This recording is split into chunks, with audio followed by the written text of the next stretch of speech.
Hello friend, तो आप लोग कैसे हैं। उम्मीद करता हूं कि आप लोग अच्छे होंगे, स्वस्थ होंगे एवं घर पे बैठ के सही तरीका से मन लगा के पढ़ाई कर रहे होंगे।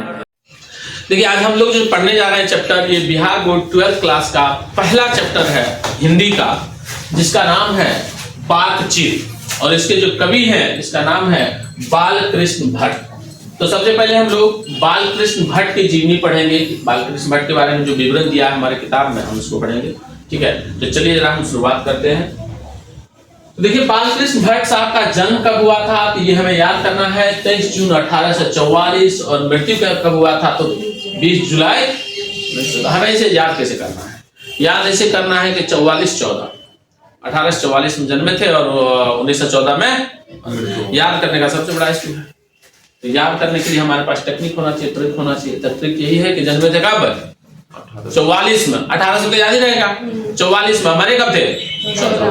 बाकी से याद होगा, जून जुलाई याद ही रहेगा, समझ रहे हैं।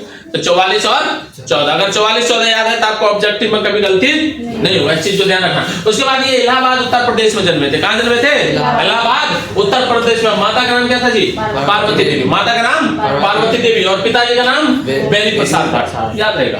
बालकृष्ण भट्ट साहब के माताजी का नाम क्या था, पार्वती देवी, और पिताजी का नाम बेनी प्रसाद भट्ट। समझिए, पिता एक व्यापारी थे और माता एक सुसंस्कृत महिला, जिन्होंने बालकृष्ण भट्ट के मन में अध्ययन की रुचि एवं लालसा जगाई। इनकी माता, पिताजी क्या थे, व्यापारी थे, और माता क्या थी, एक सुसंस्कृत महिला, मतलब एक बहुत ही संस्कारी महिला थी, समझ रहे हैं। और इन्होंने ही, इनकी माता ने ही इनको पढ़ने के प्रति जो है रुचि और लालसा, मतलब मम्मी बैठ बैठ करके पढ़ाते थे। बेटा पढ़ो, पढ़ने से ये होगा वो होगा। तो ये जो है पढ़ने के लिए इन्होंने लालसा, क्योंकि पापा बिजनेस में थे तो सुबह उठते थे, बिजनेस पे दुकान से चले जाते हैं। समझ रहे हैं, समझ रहे हैं, याद हो जाएगा। बालकृष्ण भट्ट साहब जन्मे कब थे, 44 में। मरे कब थे, 14 में। माता जी का नाम क्या था, पार्वती देवी। पिताजी का नाम बेनी प्रसाद भट्ट। उसके बाद सुनिए, कहाँ के थे, इलाहाबाद उत्तर प्रदेश। चलिए, शिक्षा के बारे में देखते हैं। तो प्रारंभिक शिक्षा, प्रारंभ में संस्कृत का अध्ययन किए। क्या किए, 1867 ईस्वी में प्रयाग के मिशन स्कूल से एंट्रेंस की परीक्षा पास की, परीक्षा दी। समझ रहे हैं। 1867 ईस्वी में इन्होंने कौन सी परीक्षा दिए थे, मिशन स्कूल में। ये याद करना है, मिशन स्कूल 1867 इन्होंने कौन सा परीक्षा दिया था, एंट्रेंस। देखिए, उसके बाद 1869 से 1875 तक प्रयाग के मिशन स्कूल में अध्यापन, अध्ययन और अध्यापन दो शब्द होते हैं। अध्ययन मतलब पढ़ना और अध्यापन मतलब पढ़ाना, समझ रहे। अध्यापन किए, कहाँ किए थे, 1869 से 1875 तक। 1885 में प्रयाग के CAB स्कूल में संस्कृत का अध्यापन किया। उसके बाद कहाँ किए थे, 1885 ईस्वी में CAB स्कूल में भी ये अध्यापन किया। उसके बाद देखिए, 1888 ईस्वी में प्रयाग के कायस्थ पाठशाला इंटर कॉलेज में अध्यापक नियुक्त हुए। और इन्होंने अध्यापक के पद पर नियुक्त हुए कब, 1888 ईस्वी में। सॉरी, 1888 ईस्वी में। कब हुए थे, 1888। कौन से स्कूल, कायस्थ स्कूल। आपको याद रखना है कि इन्होंने मिशन स्कूल का परीक्षा दिया था 1867 ईस्वी में। कब दिया था, 1867 ईस्वी में मिशन स्कूल का परीक्षा दिया। और 1888 ईस्वी में ये अध्यापक बने थे। कौन से स्कूल में, तो कायस्थ पाठशाला में। कौन से में, तो याद रह जाएगा। कोई झंझट, कहते हैं लोग हिंदी याद नहीं होता है, हम कहते हैं कि एक बार पढ़िए, उसी में याद हो जाएगा। बस आप टेक्निक से रिवाइज करते रहिए चीजों को। अगला देखिए, विशेष परिस्थिति में क्या है। पिता के निधनोपरांत, मतलब पिताजी की मृत्यु के बाद क्या होता है, व्यापार संभालने के नाम पर गृह कलह का सामना करना पड़ा। किसका सामना करना पड़ा, गृह कलह। गृह कलह मतलब क्या होता है, घर में लड़ाई हो गया, भैयारी सब में। बाबूजी मरा, तो मरे के बाद क्या हुआ, भाई सब में हिस्सा बखरा के लड़ाई, हमें बिजनेस से ही लेबो, हमें ही लेबो, हमें ही लेबो, चालू।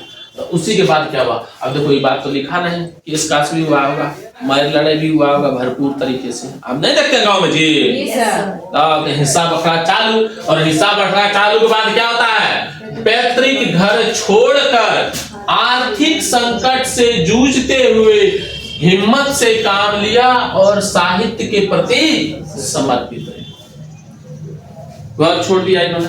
कभी क्या किए, बालकृष्ण भट्ट साहब लड़ाई झगड़ खूब भेले, तो ओकर बाद बेचारा घर छोड़ दिए, पैसा का तंगी था, और उसी हालत में ये कहाँ चले गए, साहित्य लिखने के लिए घर से बाहर चले गए, शहर चले गए। कहाँ चले गए, शहर चले गए। कथा समझ में आ रहा है? अच्छा, एक बारे में दो चीज और, बड़ा लड़ाकू टाइप का आदमी थी अपने आप ना, बच्चा से इनके बारे में देखेंगे, बड़ा खड़ूस टाइप का आदमी। इसी देखिए, ये हम बाद में आगे पढ़ेंगे। यहाँ देखिए क्या कहा, रचनात्मक सक्रियता। देखिए क्या कहा, भारतेंदु हरिश्चंद्र की प्रेरणा से हिंदी वर्धिनी सभा, समझिए जरा, किसके प्रेरणा से, भारतेंदु हरिश्चंद्र की प्रेरणा से हिंदी वर्धिनी सभा प्रयाग की ओर से 1877, यहां से क्वेश्चन बनता है जी, हिंदी प्रदीप नामक मासिक पत्रिका निकालना प्रारंभ किया। क्वेश्चन पूछ देगा, हिंदी प्रदीप नामक मासिक पत्रिका किसने निकालना प्रारंभ किया? तो बालकृष्ण भट्ट साहब ने। कब? 1877 ईस्वी में। और किसकी प्रेरणा से? भारतेंदु हरिश्चंद्र के प्रेरणा से। उसकी कौन सी सभा थी जी? वर्धिनी सभा। कौन सी? की ओर से इन्होंने निकालना शुरू किया। समझ में आ जाएगा, कोई झंझट। अगला देखिए, इसे वे 33 वर्ष तक चलाते रहे। कितने वर्ष तक चलाते रहे? 33 वर्ष तक। इसमें नियमित रूप से सामाजिक, साहित्यिक, नैतिक, राजनीतिक विषयों पर निबंध लिखते रहे। और इसमें इन्होंने निबंध लिखने का काम किया। कौन कौन से टाइप के निबंध लिख रहे थे तो सुनिए, इनका आगे देखेंगे। सामाजिक, राजनीतिक, साहित्यिक और नैतिक सभी प्रकार के निबंध लिखने का इन्होंने काम किया। कोई दिक्कत यहाँ तक? 1881 ईस्वी में वेदों की युक्तिपूर्ण समीक्षा की। ये क्वेश्चन भी पूछता है कि इन्होंने वेदों की जो युक्तिपूर्ण समीक्षा, समझ रहे ना, पूरा उसको बैठ करके उसको निरीक्षण करके समीक्षा की वेदों में कहा क्या है नहीं है, इस चीज के लिए इन्होंने कब किए थे?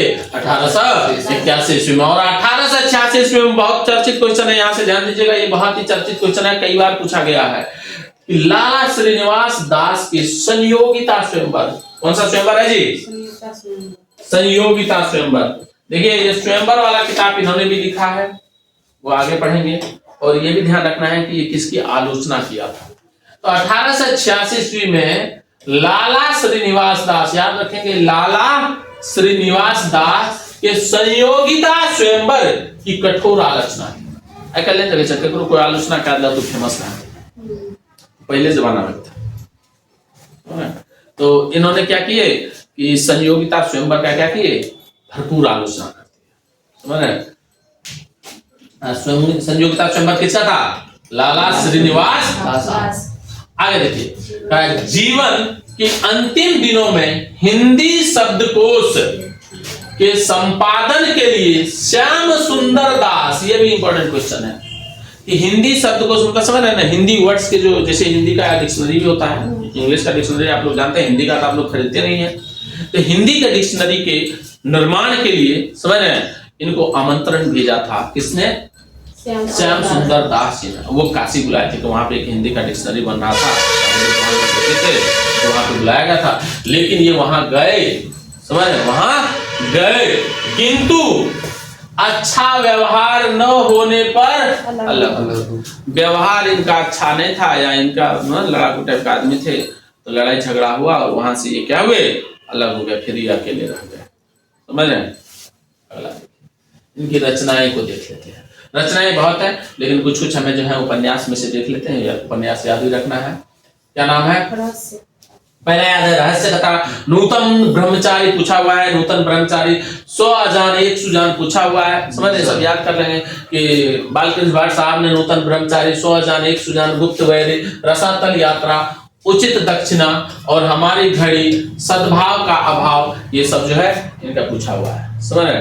कुछ कुछ नाटक भी देख लेंगे। नाटक में सबसे फेमस जो है क्या है? पद्मावती। समझ रहे? पद्मावती देख लेंगे, कृतार्जुनी देख लेंगे, वैरी संहार देख लीजिए, शिशुपाल वध, नल दमयंती और दमयंती स्वयंवर, ये देख लीजिए। उधर भी एक स्वयंवर है और एक इधर भी स्वयंवर। अगर दमयंती स्वयंवर लिख दिया तो लाला श्रीनिवास दास नहीं लगाएंगे। लाला श्रीनिवास दास का कौन सा स्वयंवर था? अभी भी तुरंत पढ़े हैं, संयोगिता स्वयंवर। संगीता नहीं, संयोगिता। क्या कहेंगे? संयोगिता स्वयंवर। और इसका कौन सा स्वयंवर था? दमयंती स्वयंवर। क्या है? बालकृष्ण भट्ट साहब का दमयंती स्वयंवर। सुनिए, शिक्षादान, चंद्रसेन, सीता वनवास, क्या है अगला? पतित पंचम, मेघनाथ वध, क्या है? कट्टर सून की एक नकल, वृहनल्ला, इंग्लैंडेश्वरी और भारत जननी। समझ रहे? ये सब क्या है? नाटक है। समझ रहे?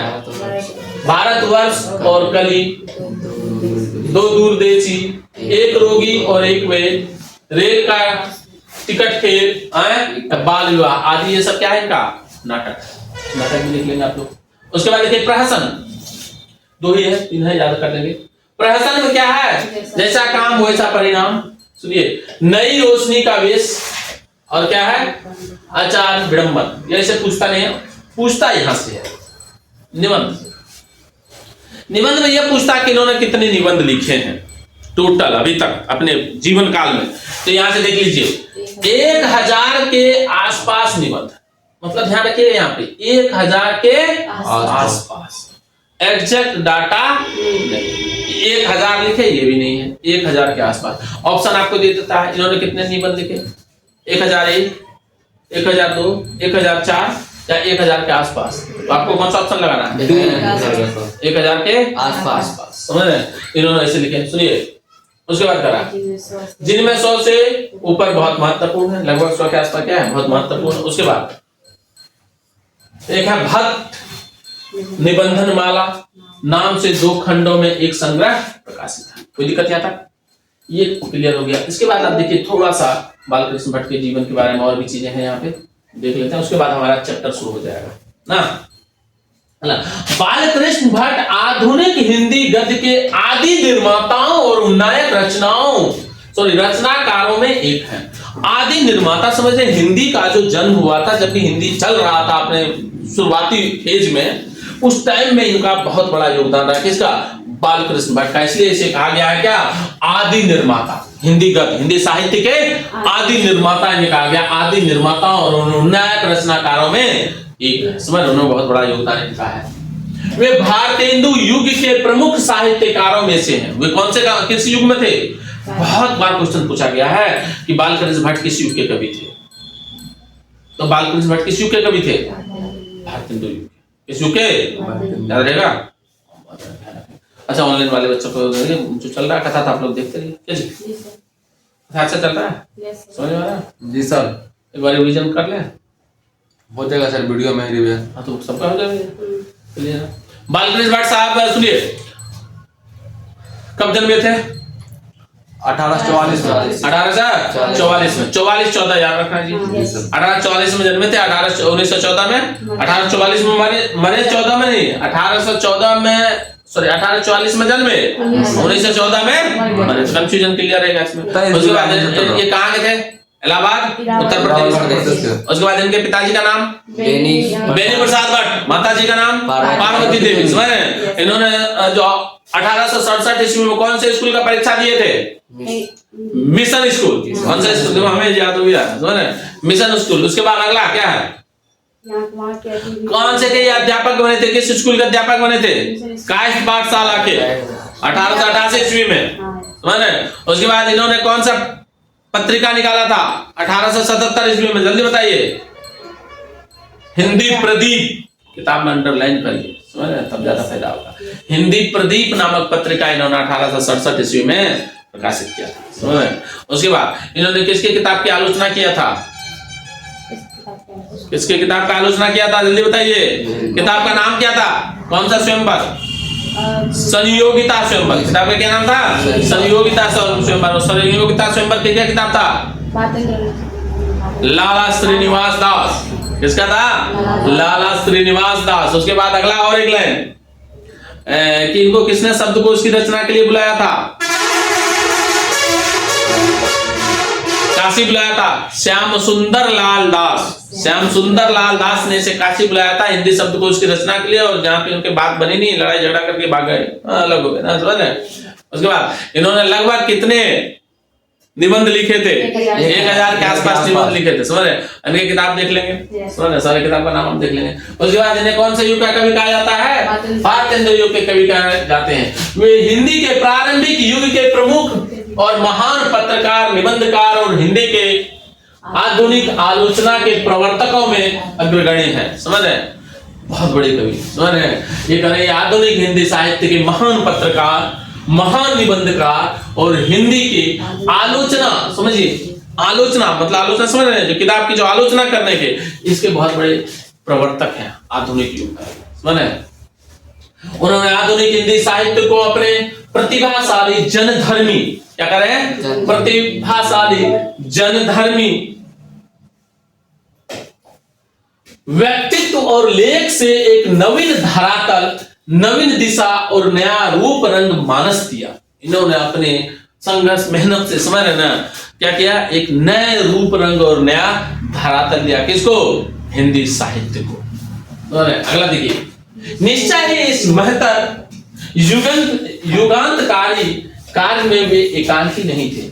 ये अकेले नहीं थे इस कार्य में। ये जो हिंदी को जो इतना नाम, इतना गौरव, इतना सम्मान जो दिलाया, इसमें ये अकेले नहीं थे, इनमें बहुत सारे कवि थे।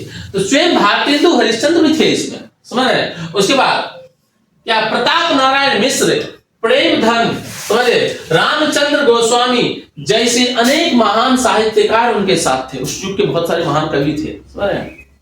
आगे करें, किंतु यह एक सर्वसम्मत स्थापित मान्यता है कि अपने युग के सर्वाधिक सक्रिय मतलब सबसे ज्यादा जागरूक, सबसे ज्यादा एक्टिव कहिए, मुखर प्रदीर्घ समय तक सुदृढ़ निष्ठा के साथ तेजस्वी लेखन द्वारा साहित्य सेवा करते रहने वाले समर्पित साहित्यकार थे बालकृष्ण भट्ट। ये एक लगातार क्रमबद्ध तरीके से कहिए निरंतर लंबे समय तक साहित्य लेखन का काम किया, समझ रहे? इस वजह से इन्हें क्या कहा गया है? समझ रहे?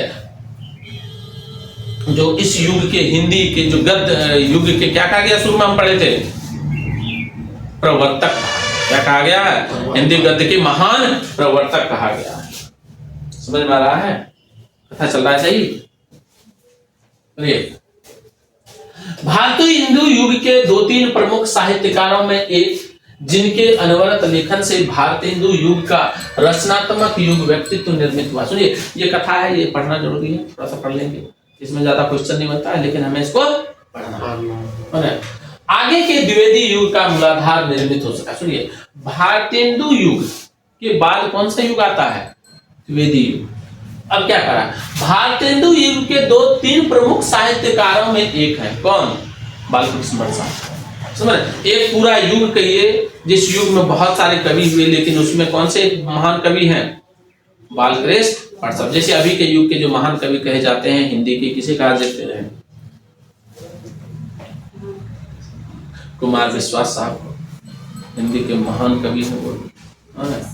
तो इसी प्रकार से कहे जाते हैं कि जिनके लगे जी नहीं पढ़ रहे थे, जिनके अनवरत लेखन से भारतेंदु युग का रचनात्मक युग व्यक्तित्व निर्मित हुआ। इनके अनवरत लेखन मतलब क्या? लगातार जो लिखते रहे, उससे क्या हुआ? भारतेंदु युग का व्यक्तित्व निर्माण हुआ, समझे? और आगे के द्विवेदी युग का भी मूलाधार निर्मित हुआ। और उसके बाद के जो युग आया तो उसको कौन सा युग कहा गया? द्विवेदी का। अगला साहित्य केवल कल्पना, विलास और मनोरंजन की वस्तु नहीं है। बहुत अच्छा क्वेश्चन यहां से बनता है। साहित्य क्या है? तो साहित्य केवल कल्पना, विलास और मनोरंजन की वस्तु नहीं है, अपितु वह जन समूह के चित्त के विकास का संवाहक है। चित्त के विकास का संवाहक मतलब समझिए आपके आत्मा, आपके मन, आपके आत्मा और आपके मन के जो ये विकास करने का जो काम करता है, उसको जो अच्छा बनाने का, मजबूत बनाने का जो काम करता है, वो कौन करता है? साहित्य।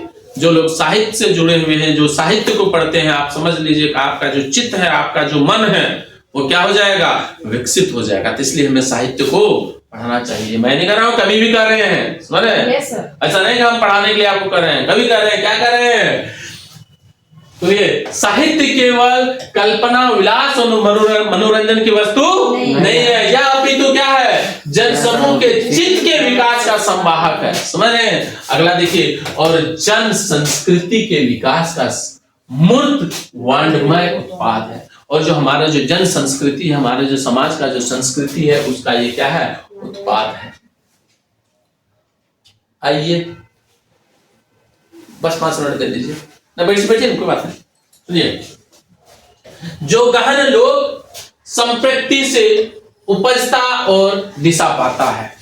अगला देखिए, यह बोधपूर्ण प्रधान मान्यता भारतीय युग के साहित्य से बनती है और इसके दृष्टाओं में बालकृष्ण भट्ट प्रमुख है। इसके दृष्टाओं में क्या है, बालकृष्ण भट्ट का बहुत बड़ा योगदान। अगला देखिए, आधुनिक हिंदी नवजागरण और राष्ट्रीय आंदोलन के दौर में नए सिरे से अपनी भाषा और साहित्य की मौलिक लोकवादी प्रवृत्ति एवं क्या है, जातीय निष्ठा, यही ना जी, जातीय निष्ठा की पहचान करते हुए तदनुरूप दिशा और प्रवाह देने का कार्य जिन महान लेखकों ने अपने रचनात्मक गतिविधियों द्वारा संपन्न किया, उनमें भट्ट जी विशेष रूप से स्मरणीय है। बालकृष्ण भट्ट जी का भी बहुत बड़ा योगदान रहा है हिंदी साहित्य को यहाँ तक पहुँचाने में। बस होने वाला है ये, इनकी जो है सो थोड़ा सा बचा है ना, यहीं तक है। इसके बाद हमारा जो है सो चैप्टर स्टार्ट हो जाएगा। अगला क्वेश्चन यहाँ से बनता है, ये क्वेश्चन कई बार पूछा गया है कि बालकृष्ण भट्ट क्या थे। बालकृष्ण भट्ट क्या थे, गद्यकार। क्या थे, गद्यकार। बालकृष्ण भट्ट क्या थे, गद्यकार थे। सुनिए, अपनी अभिरुचि, मानस और प्रतिभा से परिवेश और यथार्थ से, परिवेश और यथार्थ मतलब क्या, उस टाइम का जो माहौल था, समझ रहे हैं, और यथार्थ मतलब सच्चाई से पूर्ण सरोकार रखने वाले लेखक पत्रकार, ये लेखक भी थे और पत्रकार भी थे। सुनिए, उनके गद्य की भाषा और कला की जड़ें भी परिवेश और यथार्थ में ही थी। उनके जो गद्य की भाषा है, समझ रहे हैं, जो कहानी लिखे हैं उसकी जो भाषा है वो किस पर निर्भर है, कला जो है किस पे, परिवेश के यथार्थ जो सच्चाई है ना। अब जब ये कहानी पढ़ोगे ना आप, समझ रहे हैं, तो आपको ऐसा लगेगा जो कभी अभी जो हो रहा है ना आपके साथ, वो सच चीज लिखा है, समाज के आईना है ये, समझ रहे हैं। तो आप लोगों को बड़ा अच्छा लगेगा ये, समझ रहे हैं। तो कवि के जो जितने भी कवि ने लिखा है गद्य, उसमें क्या है, उसकी जो भाषा है, उसकी जो कला है, उसकी जड़ें किसमें है, परिवेश के यथार्थ, परिवेश के सच्चाई में, समझे। लोक व्यवहार में बोल चाल, बातचीत और अभिव्यक्ति में मूर्त भाषा और कला की ही, मूर्त भाषा और कला ही उनकी गद्य का कलेवर बन जाता है। सुनिए, बोलचाल वाला जो बहुत शब्द है उनको उन्होंने यूज किया और वही उनके गद्य का क्या बन जाता है, कलेवर बन जाता है। जैसे आप देख रहे हैं ना, वही गाना फेमस हो रहा है जो आपके अपने मतलब जो बोलचाल वाला शब्द को जो यूज कर रहा है, तो गाना क्या हो रहा है, फेमस। ये हर युग में हुआ है, तो कभी भी उस युग के अपने जो बोलचाल वाले भाषा है उसको क्या किया इन्होंने, यूज कर। वह नव जागरण और स्वाधीनता संघर्ष का दौर था। जिस टाइम में कवि लिख रहे थे उसमें कौन सा दौर था जी, नव जागरण और स्वाधीनता संघर्ष का दौर था, जिसमें क्या है, भीतरी और बाहरी, स्वदेशी और विदेशी शक्तियों से टकराव और संघर्ष की जागरूक गद्य लेख, सुनिए, गद्य लेखक की नियति थी। वह टकराव और संघर्ष भट्ट जी के लेख में आंतरिक दृढ़ता, तेज और तेवर बनकर उभरता है। समझ में आ रहा बात है, मतलब उस टाइम का जो युग था वो क्या था, अंग्रेज हमें गुलाम बना रखा था, हमारे देश में क्रांति भी चल रहा था, संघर्ष भी चल रहा था, और उसी टाइम में हिंदी गद्य का भी युग था जो भी संघर्ष कर रहा था कि हिंदी को अपना नया जगह बनाना है, क्या करना है, और उसमें इन्होंने भी योगदान। अगला देखिए, भट्ट जी ने हिंदी प्रदीप, हिंदी प्रदीप इनका क्या है, मासिक पत्रिका। कब निकला था हिंदी प्रदीप जी, याद नहीं हो रहा आप लोगों को, 1877 ईस्वी में। कब निकाला था इन्होंने, भारतेंद्र जी के प्रेरणा से 1877 ईस्वी में इन्होंने किसको प्रकाशित किया था, हिंदी प्रदीप को। 33 साल तक यही पत्रिका चला था इनका। में पूरे अधूरे अनेक उपन्यास लिखे इन्होंने, इसमें क्या किए, बहुत सारे उपन्यास लिखे, नाटक और प्रहसन लिखे, किंतु निबंध ही उनकी वो अपनी विधा है जिसमें उनका अभिप्राय पूर्ण क्या है, सो देश से लेखन पूरी शक्ति और सामर्थ्य और वैभव के साथ प्रकट हुआ। मतलब इन्होंने सब चीज इसमें लिखा। समझ रहे हैं? ये जो हिंदी प्रदीप था इसमें उपन्यास भी लिखे, नाटक भी लिखे, प्रहसन भी लिखे, लेकिन सबसे ज्यादा जिनका जो पॉपुलर हुआ, सबसे ज्यादा जो चला वो क्या चला? निबंध। और निबंध लगभग कितने लिखे इन्होंने? 1000 के आसपास। कितने लिखे? 1000। बार बार हम रिवाइज करा रहे हैं, आपको याद रखना है। देखिए, सामयिक समस्याओं पर उन्होंने जमकर लिखा। किस पर जमकर लिखा? ये क्वेश्चन पूछता है। उन्होंने सबसे ज्यादा किस पर लिखा? सामयिक समस्या, मतलब सामाजिक समस्या जितने भी थे उस पर इन्होंने खूब सारे चीज लिखा। समझ रहे हैं? उनमें लिखे क्या क्या है? बाल विवाह, स्त्री शिक्षा, महिला स्वतंत्र, राजा प्रजा, कृषि की दुर्व्यवस्था, अंग्रेजी शिक्षा, सुशिक्षितों में परिवर्तन, मतलब शिक्षित लोगों में क्या क्या परिवर्तन हो रहे हैं, देश सेवा, अंधविश्वास आदि विषयों पर उन्होंने खूब लिखा। इन्होंने क्या क्या इस पे खूब सारे लिखा। समझ रहे हैं? खूब चर्चा होता है। अगला देखिए, विविध मनोभावों और भाषा साहित्य के विषयों पर भी खुलकर लिखा। व्यक्तित्व व्यंजन, आत्मपरक, कलात्मक निबंध भी उन्होंने इतने लिखे कि उनकी संख्या सैकड़ों में है। आचार्य रामचंद्र शुक्ल, क्वेश्चन बनता है, यहाँ से अंडरलाइन करेंगे सभी लोग। Yes sir. आचार्य रामचंद्र शुक्ल ने उन्हें अंग्रेजी साहित्य के एडिसन और स्टील की उपाधि दी। सुनिए, अंग्रेजी साहित्य के दो महान कवि स्टील और एडिसन, इनकी उपाधि इन्हें मिला था। जैसे मान लीजिए कालिदास जी को क्या कहा जाता? भारत का शेक्सपियर कहा जाता, जिनको उपाधि दिया गया ना। तो ऐसे ही इनको आचार्य रामचंद्र शुक्ल ने किसको? बालकृष्ण भट्ट साहब को कौन सी उपाधि दी? एडिसन और स्टील। और एडिसन स्टील कौन थे? अंग्रेजी साहित्यकार थे। मैंने कोई दिक्कत? अगला लाइन, लास्ट लाइन चल रहा है, देख लीजिए। करा है यहाँ प्रस्तुत बातचीत शीर्षक, बातचीत शीर्षक निबंध, उनके निबंधकार व्यक्तित्व, ये क्या है? निबंध है। समझ रहे ना? उनके निबंधकार व्यक्तित्व और निबंध कला के साथ साथ भाषा शैली का भी प्रतिनिधित्व करता है। तो ध्यान रखेंगे, यहाँ से भी क्वेश्चन बनता है, यहाँ से भी बनता है। यहाँ पे क्या आपको मिल गया? बातचीत क्या है? निबंध है। तो ध्यान रखेंगे। समझ रहे? अगला, प्रस्तुत निबंध भट्ट जी के बारे में ऊपर कही गई बातों को सहज ही पुष्ट और प्रमाणित करता है। ये जो निबंध है भट्ट जी के बारे में हम जितने बातें पढ़े हैं, ये पूरे सामाजिक जो चल रहा है, वर्तमान समाज में जो चल रहा था उस बातों को लिखा है। यथार्थ पे लिखा है, ये समझ रहे? यथार्थ मतलब सच्चाई पे लिखा है, परिवेश में जो चल रहा था उस पे लिखा है, उसके सच्चाई पे। ये सारी चीजें आपको इस कहानी में मिलेगा, जो हम निबंध पढ़ने जा रहे हैं इसमें मिलेगा। समझ रहे? और आगे बस एक लाइन और है, वो देख लीजिए, उसके बाद हम कल स्टार्ट करेंगे हमारा जो चैप्टर है। उनकी वास्तविक प्रतिभा, सुनिए, अब ये कौन लिख रहे हैं? रामविलास शर्मा जी लिख रहे हैं बालकृष्ण भट्ट के बारे में। समझ रहे हैं? कौन लिख रहे हैं? ये पूछता है, लेकिन पढ़ लेते हैं। उनकी वास्तविक प्रतिभा एक अध्ययनशील विद्वान और तीक्ष्ण बुद्धि आलोचक थी। तीक्ष्ण बुद्धि मतलब बड़ा ही, समझ रहे ना, तीखा वार करते हैं, बड़े खतरनाक वार करते हैं। उन्हें आधुनिक हिंदी आलोचना का जन्मदाता कहा जाता है। आधुनिक हिंदी आलोचना का जन्मदाता किसे कहा जाता है? किसको? बालकृष्ण भट्ट को। ये बात कौन लिख रहे हैं? रामविलास शर्मा जी। अनुचित न होगा, ये कहा, ऐसा कहना अनुचित न होगा। धर्म और दर्शन को सामाजिक विकास की कसौटी पर कसकर बालकृष्ण भट्ट ने प्रगतिशील आलोचना की नींव डाली। तो कैसा लगा आप लोगों को क्लास? जल्दी से कमेंट कीजिए और मिलते हैं हम लोग अगली क्लास में। अब एक बार आप लोगों का पुनः रिवीजन कर लेंगे।